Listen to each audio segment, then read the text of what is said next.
अस्सलाम वालेकुम रहमतुल्लाहि व बरकातहू। आज की वीडियो में हम जमात के बयान में जमात के कुछ मसाइल जानेंगे कि नमाज की जमात में क्या क्या फजीलत है और क्या कैसे कैसे मिलना होता है।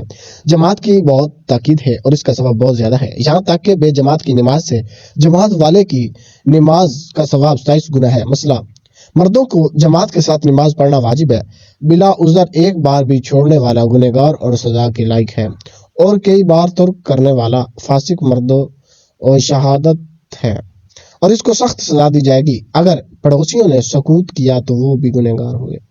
किन नमाजों के लिए जमात शर्त है? मसला, जुमा ईदीन में जमात शर्त है, यानी बगैर जमात ये नमाजें होंगी ही नहीं। मसला, तरावी में जमात सुन्नत कफाया है, यानी मोहल्ला के कुछ लोगों ने जमात से पढ़ी तो सबके जिम्मा से जमात छोड़ने की बुराई जाती रही। मसला, जहाँ पे मैं मसला कहता हूँ वहाँ पे कोई ना कोई बात बताई जाती है कि ये मसला है, इसको ऐसे हल करना है। आगे एक मसला है कि रमज़ान शरीफ के वितर में जमात मुस्तहब है। मसला, सुन्नतों और नफलों में जमात मकरूह है और रमज़ान के अलावा वितर में भी मकरूह है। मसला, अगर जानता है कि अज़ाए वज़ू 3 बार धोने में रकत छूट जाएगी तो बेहतर यह है कि 3 बार न धोए और रकत ना जाने दे, और अगर समझता है कि 3 बार धोने में रकत तो मिल जाएगी मगर तकबीर ओला ना पाएगा तो 3 बार धोए। जमात सानिया का हुक्म।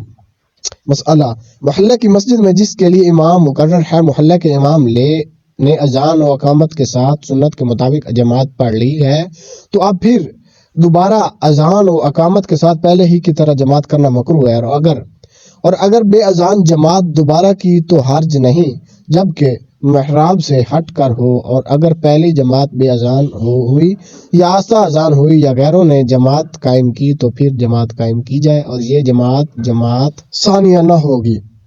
मसला, जिसकी जमात जाती रही उस पर यह वाजिब नहीं कि दूसरी मस्जिद में जमात तलाश करके पढ़े, अलबत्ता अगर ऐसा करे तो मुस्तहब है। किन उज़रों से जमात छोड़ सकता है? इन उज़रों से जमात छोड़ सकता है ऐसी बीमारी के मस्जिद तक जाने में मुशक्कत है, सख्त बारिश, बहुत कीचड़, सख्त सर्दी, सख्त अंधेरी, आंधी, पखाना पेशाब, रिया का बहुत जोर होना, जालिम का खौफ, काफिला छूट जाने का डर, अंधा होना, अपाहज होना, इतना बूढ़ा होना कि मस्जिद तक जाने से मजबूर हो, माल या खाने के हलाक हो जाने का डर, मुफलिस को कर्ज खवा का डर, बीमार की देखभाल के ये अगर छोड़कर चला जाएगा तो इसको तकलीफ होगी या घबराएगा, ये सब जमात छोड़ने के उज़र है। मसला, औरतों को किसी नमाज में जमात की हाजिरी जायज़ नहीं। दिन की नमाज हो या रात की, जुमा की हो या ईदीन की, चाहे जवान हो या बुढ़िया हो, वाज की मजलिस में भी जाना नाजायज़ है। महफिल जो वाज औरतों की होती है उसमें भी औरतों का जाना नाजायज़ है। एक मुक्तदी कहाँ खड़ा हो? मसला, अकेला मुक्तदी मर्द अगरचे लड़का हो, इमाम के बराबर दाहिनी तरफ खड़ा हो, बाएं तरफ या पीछे खड़ा होना मकरूह है। 2 मुक्तदी हो तो पीछे खड़े हो, बराबर खड़े होना मकरूह तंजीही है। बराबर में जो इमाम है उसके बराबर, 2 से ज्यादा का इमाम के बराबर खड़ा होना मकरूह तहरीमी है।